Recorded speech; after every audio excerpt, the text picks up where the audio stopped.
Welcome to my channel. இன்றைக்கி நம்ம என்ன பார்க்க போகிறோம்னா சாரீ ப்ரீ ப்ளீட்டில் ரொம்ப முக்கியமான செஸ்ட் ப்ளீட் மெஷர்மெண்ட்டும் வித் சாரீ ஃபோல்டிங்கும் எப்படி, அதாவது சாரீ பாக்ஸ் ஃபோல்டிங் எப்படி ஈஸியாக பண்ணுறதுன்றதையும் தான் நம்ம பார்க்க போகிறோம். ஓகே, ஸோ வீடியோ ஸ்கிப் பண்ணாமல் ஃபுல்லாக பாருங்கள். உள்ள நிறைய டிப்ஸ் அண்ட் ட்ரிக்ஸ் இருக்குது, ஸோ மிஸ் பண்ணிடாமல் ஃபுல்லாக பாருங்கள். ஆல்ரெடி இதே மாதிரி free class 1 sorry pre pleating free class 1ல் ஆல் கிளைண்ட்ஸ் மெஷர்மெண்ட்டு வித் சார்ட்டோட நான் கொடுத்துருப்பேன். ஸோ பார்க்காதவங்க மிஸ் பண்ணாமல் அந்த வீடியோ பாருங்கள். அதில் எல்லா கிளைண்ட்ஸ்க்குமே மெஷர்மெண்ட் டேப் வச்சு எப்படி மெஷர்மெண்ட் எடுக்கிறது, நெக்ஸ்ட்டு செல்ஃபாக சாரியில் எப்படி மெஷர்மெண்ட் எடுத்து கொடுக்குறதுன்றது 2 டைப்பையும் நான் சொல்லி கொடுத்துருப்பேன். ஸோ மிஸ் பண்ணிடாதீங்க, பார்த்துட்டு இந்த வீடியோ ஃபுல்லாக பாருங்கள். அப்போ தான் உங்களுக்கு புரியும். ஸோ வாங்க வீடியோக்குள்ளே போகலாம். ஃபர்ஸ்ட் எல்லாருக்கும் இந்த பல்லு ப்ளீட்ஸ் தெரியும் இல்லையா? இந்த மாதிரி நம்ம மடித்து ப்ளீட்ஸ் எடுப்போம். எவ்வளோ உயரம் வேணுமோ அது எப்படி எடுக்கிறது, எந்த மாதிரி இன்ச்சில் வச்சு எடுக்கிறதுன்னு நான் சொல்கிறேன். ஸோ இந்த மாதிரி மேலே போட்டு பாருங்கள். குட்டி பார்ட்ரு வந்து நம்ம செஸ்ட்டை ஒட்டி வரும். ஸோ இந்த பெரிய பார்ட்ரு வந்துட்டு நமக்கு மேலே வரும். நம்ம சாரியை மடிக்கும்போது ஃபஸ்ட்டு இந்த பெரிய பார்டர் இந்த மாதிரி தான் மடிப்போம். ஸோ இந்த பெரிய பார்டர் எவ்வளோ இருக்குன்னு ஃபஸ்ட்டு பாருங்கள். உங்களோட கஸ்டமருக்கு எந்த அகலம் வேணும்ன்ட்டு பாருங்கள். ஸோ இந்த பெரிய பார்டர் இப்போதைக்கு எனக்கு வந்துட்டு எவ்வளோ இருக்குன்னா 5.5 இருக்குது. ஸோ இங்கே பாருங்கள், எனக்கு வந்துட்டு 5.5 இருக்குது. ஸோ நான் வந்துட்டு மேக்ஸிமம் 4 இல்லாட்டி 4.5 வைப்பேன். ஸோ உங்களோட கஸ்டமருக்கு பாருங்கள், மினிமம் வந்து 3 வைங்க. ஒல்லியாக இருக்காங்கன்னா 3 வைங்க. கொஞ்சம் அவங்கள விட எக்ஸ்எல் டபுள் எக்ஸ்எல்க்குலாம் 4 to 4.5 வைங்க. ட்ரிபிள் எக்ஸ்எல்க்கு 5 கண்டிப்பாக வைக்கலாம் தாராளமாக. நெக்ஸ்ட்டு உள்ளே இருக்க ப்ளீட்ஸ் எல்லாமே குட்டியாக எடுங்க, ஒன்றும் பிரச்சனை இல்லை. ஸோ இப்போ நான் வந்துட்டு 4 வச்சுருக்கேன், எனக்கு வந்துட்டு 4 வச்சுருக்கேன். ஸோ உள்ள குட்டி ப்ளீட்ஸாக எடுத்தால் நிறைய உங்களுக்கு வந்து செஸ்ட் ப்ளீட் அழகாக சூப்பராக இருக்கும். ஸோ முடிஞ்ச அளவுக்கு குட்டியாக எடுங்க. நான் இந்த அளவுக்கு ப்ளீட்ஸ் எடுக்கிறேன். ஸோ இந்த அளவுக்கு எடுத்துகிட்டு கடைசியாக ஃபினிஷ் பண்ணும்போது உங்களுக்கு வந்துட்டு கவர் ஆகலைன்னா லாஸ்ட்டாக 2 ப்ளீட்ஸை வந்து குட்டியாக நீங்கள் வந்து எடுத்துக்கலாம், அட்ஜஸ்ட் பண்ணிக்கலாம். ஸோ அதனால் எந்த தப்பும் இல்லை. ஸோ பாருங்கள் நான் எந்த மாதிரி எடுக்கிறேன்னு. ஃபஸ்ட்டு பெரிய பார்டரை வெளியில் வச்சுட்டு குட்டி பார்டரை இப்போ ஆப்போசிட்டில் உள்ளே பார்த்த மாதிரி நான் மடிக்க போகிறேன். ஸோ எனக்கு கொஞ்சம் பத்தலை, நான் உள்ளே இந்த குட்டி ப்ளீட்ஸை வந்துட்டு கொஞ்சம் அட்ஜஸ்ட் பண்ணிக்கிறேன். இந்த குட்டி பார்டரை வந்து அப்படியே ஆப்போசிட்டில், எனக்கு அப்படியே ஆப்போசிட்டில் திருப்பி உல்ட்டாவாக மடித்து வச்சுக்கணும். ஸோ எல்லாத்தையும் அரேஞ்ச் பண்ணிவிட்டு ஒரு பின் குத்தணும் நீங்கள். ஸோ பெரிய பார்டரை நம்ம 4 இன்ச்சு வச்சுருக்கோம். ஸோ அதே அளவுக்கு மாறாமல் இந்த மாதிரி நீட்டாக வந்துட்டு நீங்கள் அரேஞ்ச் பண்ணிவிட்டு ஒரு பெரிய பின் வந்து குத்திக்கோங்க. இது ரொம்ப இம்பார்ட்டன்ட், நீட்டாக இருக்கணும். ஃபஸ்ட்டு இது தான். ஸோ இந்த மாதிரி நீட்டாக அரேஞ்ச் பண்ணி வச்சுக்கோங்க. ஸோ நெக்ஸ்ட்டு நான் இது எப்படி உங்களுக்கு அயர்ன் பண்ணணும், ப்ளீட்லாம் எப்படி கரெக்டாக எடுக்கணுன்றதை நான் சொல்லித்தரோம். வீடியோ ஸ்கிப் பண்ணாமல் பாருங்கள். ஸோ நெக்ஸ்ட்டு என்ன பண்ண போகிறோன்னா, இடுப்பிலோட சுற்றளவு சென்டர் ப்ளீட்டுக்கு நம்ம எடுத்தோம் பார்த்தீங்களா, ஸ்டார்டிங் சொருகிறதுலேருந்தும் நம்ம செஸ்ட் ப்ளீட்லேருந்து சுற்றி வந்து எடுத்தாலும் இந்த 2 பின்னையுமே பாருங்கள். இந்த 2 பின்னையுமே ஒன்றா சேர்த்துட்டு இந்த இடைப்பட்ட கேப்பில் தான் நம்ம வந்து சென்டர் ப்ளீட் எடுக்க போகிறோம். ஸோ பாருங்கள் நான் எந்த மாதிரி மடிக்கிறேன்னு பாருங்கள். இது எல்லாருக்குமே மடிக்க தெரியும், நீங்கள் பார்த்தாலே உங்களுக்கு புரியும். ஸோ நான் எந்த மாதிரி மடிக்கிறேன்னு. இதுவுமே நீங்கள் குட்டி ப்ளீட்ஸ் வேணும்னா உங்களுக்கு ஏற்ற மாதிரி குட்டியாகவும் பெருசாகவும் அட்ஜஸ்ட் பண்ணி நீங்கள் மடிச்சுக்கலாம். ஸோ இப்போ பாருங்கள், அந்த 2 பின்னும் பக்கத்தில் ஜாயிண்ட் ஆகிற மாதிரி நமக்கு வந்துருச்சு. ஸோ எவ்வளோ ப்ளீட்ஸ் வைக்க முடியுமோ நான் வச்சுட்டேன். ஸோ இப்போ இதை வந்து அரேஞ்ச் பண்ண போகிறோம். ஸோ எப்படி அரேஞ்ச் பண்ணணும்னு நான் உங்களுக்கு காமிக்கிறேன் பாருங்கள். ஸ்கிப் பண்ணாமல் பொறுமையாக பாருங்கள். ஒவ்வொரு ப்ளீட்ஸ்க்கு அடுத்து நம்ம வைக்கணும். ஸோ பாருங்கள், இது வந்து உங்களுக்கு அப்படியே ஆப்போசிட்டில் எதுக்க இருக்க மாதிரி வச்சுக்கிட்டு, ஸோ அடுத்து ஸ்டெப் பை ஸ்டெப்பாக இந்த ப்ளீட்ஸ் வந்து வர மாதிரி வச்சுட்டு ஒரு சேஃப்டி பின் குத்துங்க. இந்த மாதிரி பெரிய பின் வாங்கி வச்சுக்கோங்க. இந்த எட்ஜில் வந்து இந்த பால் இருக்கிற மாதிரி வாங்கி வச்சுக்கோங்க, ரொம்ப நல்லது, நூலை பிடிச்சி இழுக்காது. ஸோ இதுவுமே மீஷோவில் அவைலபிளாக இருக்குது, நான் அதில் தான் வாங்கினேன். பக்கத்தில் ஸ்டோரில் இருந்தாலுமே நீங்கள் வாங்கிக்கோங்க. ஸோ எந்த மாதிரி ஸ்டெப் பை ஸ்டெப்பாக வச்சுருக்கேன்னு பாருங்கள். இந்த மாதிரி தான் நீங்கள் வைக்கணும். ஸோ உங்களுக்கு அப்படியே ஆப்போசிட்டில் வரணும், இது உங்களை பார்த்து நீங்கள் வைக்கக்கூடாது, ஆப்போசிட்டில் வர மாதிரி நீங்கள் பார்த்து வைங்க. ஸோ ஃபஸ்ட்டு எடுத்தோடனே சென்டர் ப்ளீட் இப்படி ஸ்டெப் பை ஸ்டெப்பாக வர மாதிரி தான் வைக்கணும். மறுபடியும் சொல்கிறேன், பார்த்துக்கோங்க. ஸோ நெக்ஸ்ட்டு இந்த அயன் பாக்ஸ், என்கிட்ட இந்த நார்மல் அயன் பாக்ஸ் தான் இருக்குது. ஸோ இதில் நிறையா கொடுத்துருப்பாங்க. சாஃப்ட் சில்க்கு, காட்டன், நைலான், இந்த மாதிரி ரேயான், நிறைய கொடுத்துருப்பாங்க. ஸோ அதுக்கு எந்த இது உங்களோட கிளாத்தோ அதுக்கு ஏற்ற மாதிரி நீங்கள் வந்துட்டு அந்த ரெட் கலர் லைட்டுக்கு அந்த இதுக்கு ஆப்போசிட்டில் வந்து வச்சிடணும். ஸோ நான் வந்து இப்போ சில்க் காட்டன் சாரீ எடுத்திருக்கேன். ஸோ அதனால் அதில் வச்சுட்டு இப்போ இந்த சாரியை அயர்ன் பண்ண போகிறோம். அப்படியே திருப்பிடணும். ஸோ திருப்பிட்டு மேலே பார்டரை வந்து மேலே பார்த்த மாதிரி வச்சுக்கோங்க. ஸோ கரெக்டாக அரேஞ்ச் பண்ணிக்கோங்க. இதுதான் ஸ்டார்டிங் பாயிண்ட்டு, ரொம்ப முக்கியம். இந்த மாதிரி அரேஞ்ச் பண்ணிவிட்டு நல்லா ப்ரெஷ் பண்ணிவிட்டு அந்த டேபிளோட எட்ஜில் வந்து கிளிப்பை மாட்ட போகிறோம் இப்போ. ஸோ நான் எப்படி மாட்டுறேன்னு பாருங்கள். ஸோ இந்த கிளிப் தான் மாட்ட போகிறேன், மீஷோலேருந்து வாங்கினேன். ஸோ இந்த மாதிரி பெரிய கிளிப்பு 2 இருந்தால் போதும். ஸோ இந்த மாதிரி மாட்டி வச்சுக்கோங்க. 2 கிளிப் மாட்டி வச்சுக்கணும் மேக்ஸிமம். ஸோ மாட்டி வச்சுட்டு எப்படி ப்ளீட்ஸ் எடுக்கிறதுன்னு நான் உங்களுக்கு காமிக்கிறேன் பாருங்கள். நான் வந்துட்டு அடியிலேருந்து நான் எப்போவுமே ப்ளீட்ஸ் எடுப்பேன். ஸோ இந்த மாதிரி உள்ளே இருக்க எல்லாத்தையுமே பிடிச்சி இழுத்து லாஸ்ட் எட்ஜில் வந்து வைப்பேன். ஸோ எனக்கு இந்த மாதிரி எடுக்கிறதுக்கு பிடிக்கும். ஸோ அடியிலேருந்து எடுக்கும்போது எந்த ப்ளீட்ஸையுமே நம்ம விட மாட்டோம். ஸ்டார்டிங் எடுத்த மாதிரியே நம்ம கரெக்டாக எடுப்போம். ஸோ எனக்கு இந்த மாதிரி தான் நல்லாயிருக்கும். ஸோ உங்களுக்கு எந்த மாதிரி வருதோ பார்த்து அட்ஜஸ்ட் பண்ணி எடுத்துக்கோங்க. ஸோ என்னை பொறுத்த வரைக்கும் இது ஈஸியாக நல்லா கவர் ஆகும். ஸோ நீட்டாக ப்ளீட்ஸ் எல்லாம் அரேஞ்ச் ஆகும். ஸோ உங்களுக்கு எந்த மாதிரி வருதோ பார்த்து பண்ணிக்கோங்க. ஸோ ஃபஸ்ட்டு ப்ளீட்ஸ்க்கு அடுத்தடுத்து எல்லா ப்ளீட்ஸும் குட்டியாக உள்ளே தான் இருக்கணும். ஃபஸ்ட்டு ப்ளீட்ஸை தாண்டி வந்துடக்கூடாது. ஸோ அதை பார்த்துக்கோங்க. கரெக்டாக எல்லா ப்ளீட்ஸையும் நம்ம வச்சுருக்கோமா அப்படின்னு பார்த்துட்டு பின் குத்திக்கோங்க. ஸோ நான் செக் பண்ணிக்கிறேன் பாருங்கள். எல்லா ப்ளீட்ஸையும் கரெக்டாக இந்த மாதிரி அரேஞ்ச் பண்ணிவிட்டு பின் குத்துங்க. நீட்டாக நேராக வச்சு பின் குத்துங்க. உள்ளே மடங்கி இருந்துச்சுன்னா அது உங்களுக்கு பின்னாடி வந்துட்டு கரெக்டாக மடிப்பு வராது. ஸோ இந்த மாதிரி எல்லாத்தையும் மறுபடியும் செக் பண்ணிவிட்டு ஒரு பின் குத்திக்கோங்க.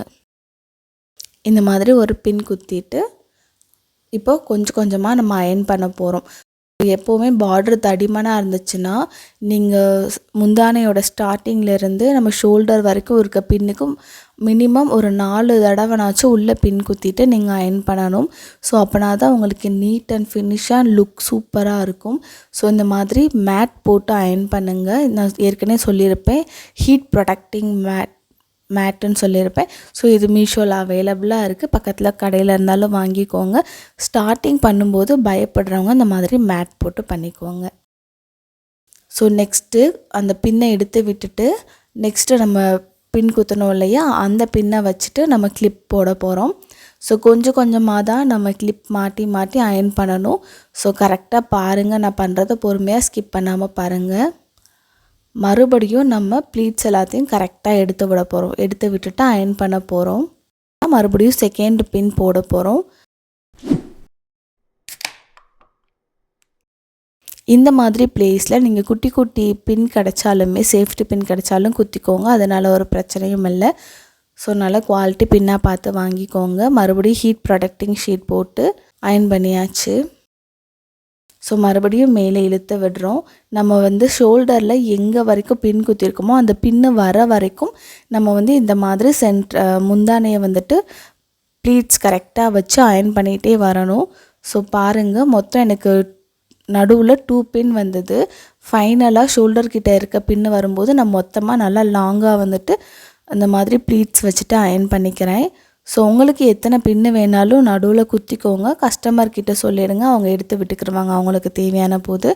ஸோ நான் இப்போ ஃபைனல் பின்னு வரைக்குமே இந்த பின் வரைக்குமே நான் ப்ளீட்ஸ் எடுத்துகிட்டு அயர்ன் பண்ணுறேன். அயர்ன் பண்ணியாச்சு.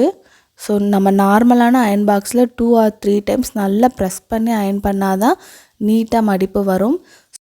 ரொம்ப முக்கியமான செஸ்ட் ப்ளீட்ஸ் எடுக்க போகிறோம். நம்ம ஷோல்டரில் வந்து பின் பண்ணியிருந்தோம் இல்லையா, அந்த பின்னில் வந்து கிளிப் குத்திட்டு 2 கிளிப் குத்திக்கோங்க. இப்போ நம்ம சைடு எப்படி வந்து செஸ்ட்டில் வந்து விரித்து விட போகிறோம் அதுதான் பார்க்க போகிறோம். மேலே அந்த பார்டர் வந்து ஸ்ட்ரெயிட்டாக இருக்கணும். கீழே இருக்க அந்த குட்டி பார்டரை தான் நம்ம சைடாக இங்கிட்ட இழுக்கணும். ஸோ மறுபடியும் டிப்ஸை சொல்கிறேன் பாருங்கள். இந்த டிப்ஸ் என்னென்னா, நம்ம ஷோல்டர்லேருந்து நம்ம கீழே அகலப்படுத்தும் போது, செஸ்ட் ப்ளீட் அகலப்படுத்தும் போது நமக்கு கிளிப்பை மேலே மாட்டியிருந்தால் விரிக்க முடியாது. ஸோ அந்த நேரம் என்ன பண்ணணும்னா, கிளிப்பை கலட்டி விட்டுட்டு நமக்கு எந்த அளவுக்கு வேணுமோ அந்த அளவுக்கு நீங்கள் கொஞ்சம் விரித்து விட்டுக்கோங்க. அப்போனா தான் அந்த சைடு வந்துட்டு நமக்கு மடங்கின மாதிரி தெரியாது, நீட்டாக வரும். ஸோ இப்போ நம்ம வந்துட்டு மெஷர்மெண்ட் பார்க்க போகிறோம். ஸோ மெஷர்மெண்ட் பொறுத்த வரைக்கும் நம்ம உயரம் வந்து எல்லாருக்கும் 8 to 10 சொல்லியிருப்போம். ஷோல்டர் பின்னிலிருந்து உயரம் மேலேருந்து கீழே 8 to 10, நான் வந்து 8 எனக்கு வச்சுருக்கேன். ஸோ இந்த அளவுக்கு நம்ம ப்ளீட்ஸை விரித்து விட்டுட்டு ஒரு அளவுக்கு வந்து ப்ளீட்ஸ் வைக்கணும். அது எவ்வளோன்னு நான் உங்களுக்கு சொல்கிறேன் பாருங்கள். ஸோ இந்த பால் பின்னை வந்து அந்த 8 கிட்ட வந்து மார்க் பண்ணுறதுக்காக நம்ம வந்து குத்தியாச்சு. ஸோ இந்த மாதிரி பின் பண்ணிக்கோங்க. பின் பண்ணிவிட்டு இந்த அளவுக்கு நீளத்துக்கு நம்ம வந்து ப்ளீட்ஸ் எடுக்கணும். ஸோ ப்ளீட்ஸை வந்துட்டு ஃபஸ்ட்டு வந்து நீங்கள் எடுக்கும்போது ஹாஃப் இன்ச் தான் எடுக்கணும். நம்ம அது எப்படி கண்டுபிடிக்கணும்னு நான் உங்களுக்கு சொல்கிறேன் பாருங்கள். ஸோ உங்கள் விரலை வந்து இப்படி வச்சு பார்த்தீங்கன்னா நம்ம ஒரு விரலோட ஃபஸ்ட்டு அந்த கோடு வந்து 1 இன்ச்சுன்னு சொல்லுவோம். அதில் ஹாஃபாக நம்ம பார்க்கணும். ஸோ அந்த மாதிரி வச்சுட்டு அதுக்கப்புறம் விரிக்கணும். செஸ்ட் ப்ளீட்டை வந்து நம்ம அகலப்படுத்தணும் இல்லையா, அது வந்து எனக்கு வந்து 15 வரும். ஸோ அந்த 8 நம்ம எங்கே ஃபிக்ஸ் பண்ணமோ அதிலேருந்து 15 எங்கே வருதுன்னு பார்த்து நம்ம ஒரு மார்க் பண்ணணும். ஸோ இங்கே பாருங்கள் 1ஆம் நம்பர் இங்கே இருக்குது. ஸோ 15 எனக்கு அங்கே வருது. ஸோ அந்த இடத்துல ஒரு பால் பின்னை வந்து நான் மார்க் பண்ணிடுவேன். ஸோ நான் அந்த அளவுக்கு விரித்து விடணும். இன்னொரு டிப்ஸ் நான் சொல்கிறேன் பாருங்கள். கிளிப்பை மாட்டிக்கிட்டு இப்படி விரிக்க முடியாது. ஸோ கிளிப்பை கலட்டி விட்டுட்டு இந்த மாதிரி அகலப்படுத்திட்டு கிளிப்பை மாட்டிக்கோங்க. ஸோ அப்போனா தான் நீட்டாக இருக்கும். கிளிப்பை மாட்டிகிட்டே விரித்து விடாதீங்க. இது யாரும் சொல்லியிருப்பாங்களா என்னன்னு தெரியல, ஆனால் நான் சொல்கிறேன். கிளிப்பை எடுத்து விட்டுட்டு இந்த மாதிரி எவ்வளோ அகலப்படுத்தணுமோ அந்த அளவுக்கு நீங்கள் நல்லா ப்ளீட்ஸை வந்துட்டு அகலப்படுத்திட்டு அதுக்கப்புறம் கிளிப்பை மாட்டுங்க. நீட்டாக உங்களுக்கு சூப்பராக வரும். ஸோ இது ஒரு டிப்ஸு. ஸோ மிஸ் பண்ணாமல் பாருங்கள், ட்ரை பண்ணி பாருங்கள். ஸோ இப்போ வந்து கிளிப் மாட்டிக்கோங்க. உங்களுக்கு தேவையான அளவுக்கு விரித்து விட்டுட்டு கிளிப் மாட்டி விட்டுட்டு இப்போ இங்கே பாருங்கள் 15 இருக்கான்னு ஃபஸ்ட்டு பார்த்துக்கோங்க. எனக்கு 15 இருக்குது. ஸோ செக் பண்ணிக்கோங்க. எக்ஸலுக்கு வந்து 15, டபுள் எக்ஸல் ட்ரிபிள் எக்ஸலுக்கு வந்துட்டு அதுக்கு மேலே ஒரு 16 போகும். ஒல்லியாக இருக்கிறவங்களுக்கு 13, 12 அகலம் வச்சாலே போதும். இதுவே போதுமானது. இப்படி வச்சுட்டு கண்டிப்பாக அயர்ன் பண்ணி விட்டுக்கோங்க.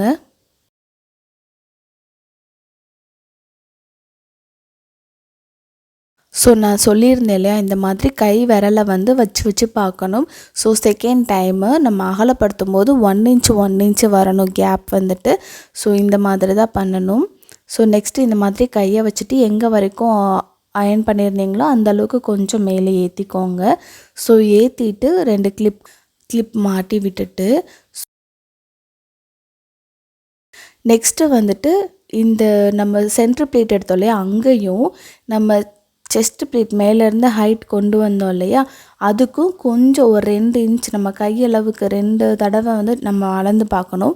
ஸோ அந்த அளவுக்கு தூரம் விட்டுட்டு கீழே மடிப்பை வந்து நம்ம அயர்ன் பண்ண போகிறோம். ஃபுல்லாக நம்ம சாரியோட பல்லு ப்ளீட்ஸ்லேருந்து மடித்தோம் இல்லையா, அதை விரித்து விட்டோம் இல்லையா செஸ்ட் ப்ளீட்டில், அதெல்லாம் கொஞ்சம் கீழே வந்துட்டு ரொம்ப தூரத்துக்கு நம்ம வந்து விரித்து விட்டு பாருங்கள். நான் எந்த அளவுக்கு எப்படி விரித்து விட்றேன்னு அந்த அளவுக்கு விரித்து விட்டுட்டு கரெக்டாக ப்ளீட்ஸை வச்சுட்டு அயர்ன் பண்ணணும். ஸோ நமக்கு சுற்றி வரும்போதும் அயர்ன் பண்ண மாதிரி இருக்கணும். ஸோ இதுக்கு வந்து நம்ம 2 இன்ச்சு வந்து நம்ம கேப் விடணும்.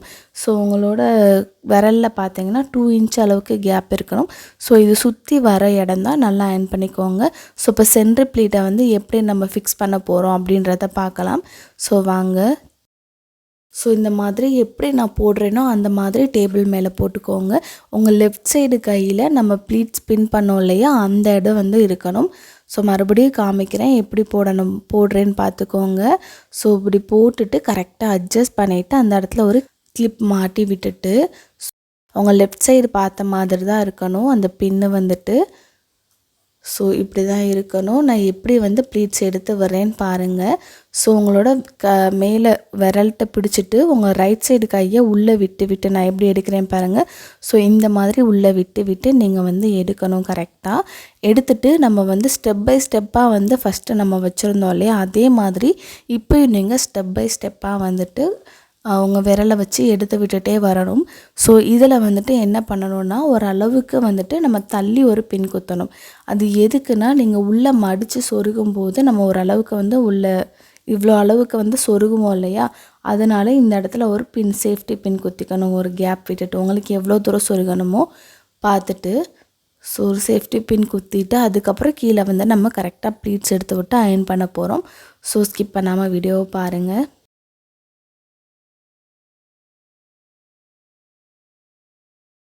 ஸோ இந்த மாதிரி பின் குத்தியாச்சு. குத்திட்டு இந்த அளவுக்கு எப்போவுமே இந்த மாதிரி விரல் அளவுக்கு ஒரு அளவுக்கு உங்களுக்கே தெரியும் இல்லையா, நம்ம இந்த அளவுக்கு சொருகுவோன்ட்டு, அந்த அளவுக்கு வந்துட்டு பார்த்துக்கோங்க. இப்போ கீழே போயிட்டு மேலே பின் குத்தியாச்சுல, எப்போவுமே கீழே போயிட்டு நீங்கள் எடுத்து விட பார்க்கணும்.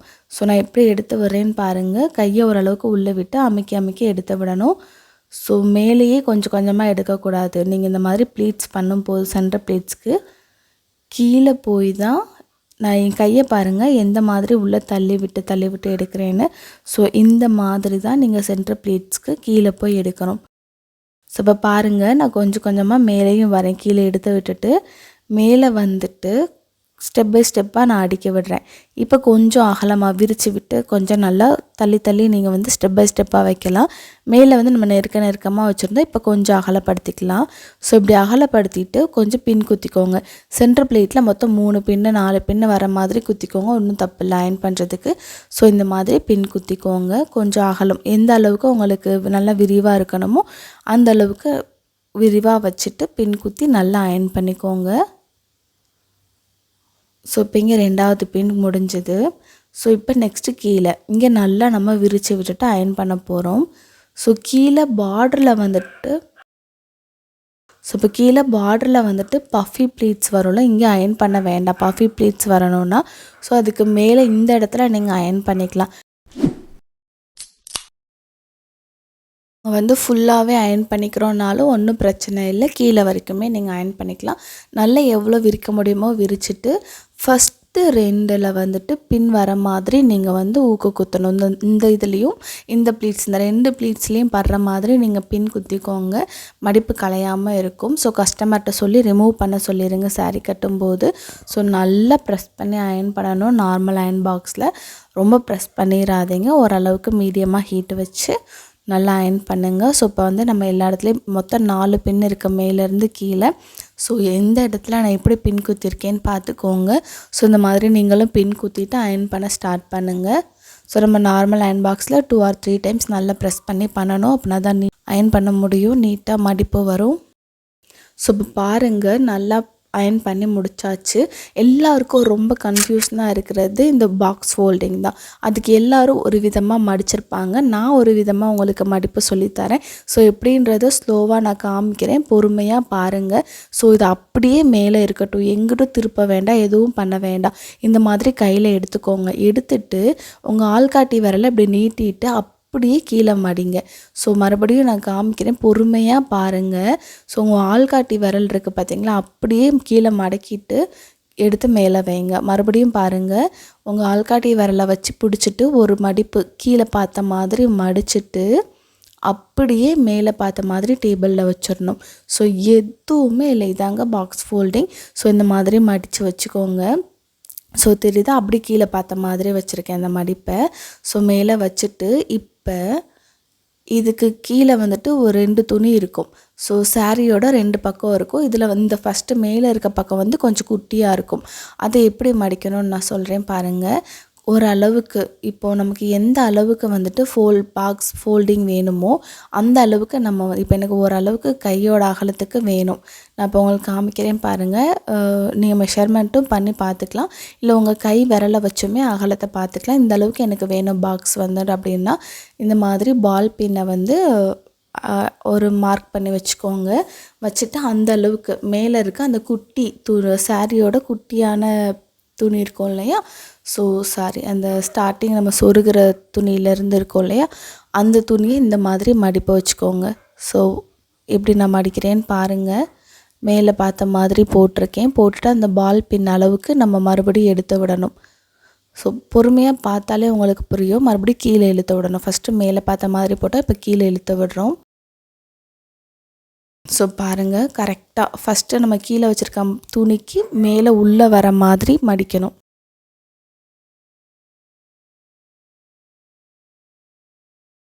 ஸோ பாருங்கள், நான் இப்போ மடிச்சிருக்கேன். மறுபடியும் குட்டியாக மீதம் இருக்க துணியை மேலே பார்த்த மாதிரி போயிட்டு கீழே பார்த்த மாதிரி கொண்டு வந்து கரெக்டாக அந்த பால் பின் அளவுக்கு நான் மடித்து கொண்டு வந்துட்டேன் 2-3 டைமு. ஸோ மேலே கீழேன்னு சொல்லிட்டு பார்த்துக்கோங்க. இப்போ என்ன பண்ண போகிறோன்னா, செஸ்ட்டில் நம்ம போடுவோம் இல்லையா, ஸோ ஷோல்டரில் அந்த முந்தானைன்னு சொல்லுவோம்ல, அது இப்போ என் கையில் இருக்குது. ஸோ அதை மேலே பார்த்த மாதிரி நான் போடுறேன். ஸோ இப்போ பாருங்கள் எப்படி போட்டிருக்கேன்னு பாருங்கள். நீங்கள் நான் சொல்கிறத விட நீங்கள் பார்த்தாலே உங்களுக்கு புரியும். ஸோ ஷோல்டர் பின் இருக்கு இல்லையா, அதை வந்து கரெக்டாக அந்த மடிப்புக்கு மேலே வச்சுக்கணும். லெஃப்ட் சைடு கொஞ்சம் தள்ளியே வைக்கணும். நான் எந்த மாதிரி வச்சுருக்கேன் பாருங்கள், சென்டரில் வைக்கக்கூடாது. லெஃப்ட் சைடு கொஞ்சம் தள்ளி வச்சுட்டு அந்த ப்ளீட்ஸ் எல்லாத்தையும், செஸ்ட் ப்ளீட் எல்லாத்தையும் அரேஞ்ச் பண்ணிவிட்டு இந்த மாதிரி கையை வச்சுட்டு கொஞ்சம் மேலே இழுத்து விடுங்க. ஸோ ஓரளவுக்கு அந்த பாக்ஸ் ஃபோல்டிங் அளவுக்கு நம்ம கீழே வச்சுட்டு கரெக்டாக கையை வச்சு மேலே இழுத்து விட்டுட்டு மிச்சம் இருக்கிற அந்த ப்ளீட்ஸ் எல்லாத்தையுமே அரேஞ்ச் பண்ணிவிட்டு நான் எப்படி மடிக்கிறேன்னு பாருங்கள். கரெக்டாக அரேஞ்ச் பண்ணுங்கள். அயன் பாக்ஸில் வச்சு அயன் பண்ணனால நமக்கு மடிப்பெல்லாம் அப்படியே நிற்கும். ஒன் டைம் எடுத்து விட்டுட்டு அரேஞ்ச் மட்டும் பண்ணுங்கள். கரெக்டாக ஃபிட்டாக உட்காந்துக்கிறோம். மிச்சம் இருக்கிறத அப்படியே இந்த மாதிரி உள்ளே பார்த்து மடிக்கணும். அது ஒன்றும் இல்லை, கசங்கவும் செய்யாது. கொஞ்சம் அந்த இடத்துல கசகசன்னு தான் இருக்கும். ஸோ இந்த மாதிரி லைட்டாக அமுக்கி விட்டு மடிச்சுக்கோங்க. கரெக்டாக அந்த பால் பின் அளவுக்கு வரணும். ஸோ பார்த்துக்கோங்க. நல்லா மடித்தாச்சு. எப்படி மடிச்சிருக்கேன்னு பார்த்துக்கோங்க. ஸோ கரெக்டாக அந்த பால் பின் அளவுக்கு நம்ம மடிச்சிருக்கோமா, இதுதான், வேறு எதுவுமே இல்லை. இப்போ நம்ம அந்த சைட்லேருந்து மடிச்சிட்டு வரோம். ரைட் சைட்லேருந்து ஃபஸ்ட்டு ஒரு தடவை ஃபோல்ட் பண்ணிவிட்டு மறுபடியும் அங்கேருந்து இன்னொரு டைம் இந்த மேலே இருக்க செஸ்ட் ப்ளீட் அளவுக்கு ஃபோல்ட் பண்ணியாச்சு, மடித்தாச்சு. இப்போ லெஃப்ட் சைட்லேருந்து ஒரே ஒரு மடிப்பு மடித்தா போதும். ஸோ அவ்வளோதான். இதுதான் பாக்ஸ் ஃபோல்டிங். இதை அப்படியே நம்ம திருப்பி போட போகிறோம். ஸோ நான் எந்த மாதிரி திருப்புறேன்னு பாருங்கள். ஸோ இப்படி வச்சுருக்கோமா, அப்படியே நம்ம மேலேருந்து கீழே பார்த்த மாதிரி. ஸோ பாருங்கள், அப்படியே உல்ட்டாவாக திருப்பி கொண்டு வரோம். மறுபடியும் திருப்பணும். ஸோ இதை வந்து அட்ஜஸ்ட் பண்ணிக்கோங்க. மறுபடியும் மேலேருந்து கீழே பார்த்த மாதிரி நம்ம கொண்டு போகிறோமா. ஸோ இந்த மாதிரி திருப்பிட்டு மறுபடியும் மேலேருந்து அந்த சைடு ஆப்போசிட்டில் கீழே பார்த்த மாதிரி கொண்டு பண்ணிட்டோம். மொத்தம் 1 2 3 டைம். 3ஆவது டைம் திருப்பிட்டு இந்த மாதிரி லாங்காக தொங்குற முந்தானையை 4ஆக 3ஆக மடித்து உள்ளே அந்த செஸ்ட்டு ப்ளீட் இருக்குது பார்த்தீங்களா, அதுக்கு கீழே கொஞ்சம் கேப் இருக்கும். ஸோ இப்போ பாருங்கள், அந்த செஸ்ட்டு ப்ளீட் இருக்குல்ல, அதுக்கு கொஞ்சம் கீழே கேப் இருக்கிறதுல உள்ளே இப்படி இந்த மாதிரி சொருக்கி விட்டுறணும். வேறு எதுவுமே இல்லை. இதுதான் பாக்ஸ் ஃபோல்டிங். ரொம்ப ஈஸி மெத்தடில் சொல்லி கொடுத்துருக்கேன். ஸோ வீடியோ பிடிச்சிருந்தா லைக் பண்ணுங்கள், ஷேர் பண்ணுங்கள், கமெண்ட் பண்ணுங்கள். மறக்காமல் சப்ஸ்கிரைப் பண்ணிவிட்டு பக்கத்தில் இருக்க பெல் ஐக்கானை கிளிக் பண்ணி விட்டுக்கோங்க. நிறைய பேருக்கு ஷேர் பண்ணுங்கள். வீடியோ ஸ்கிப் பண்ணாமல் பார்த்தீங்கன்னா நீங்களும் பாக்ஸ் ஃபோல்டிங் பண்ணி நிறைய சம்பாதிக்கலாம். நெக்ஸ்ட் வீடியோவில் எவ்வளோ வாங்கலாம், எந்த ஏரியாக்குன்றதை நான் டீட்டெயிலாக சொல்லித்தரேன். தேங்க்யூ.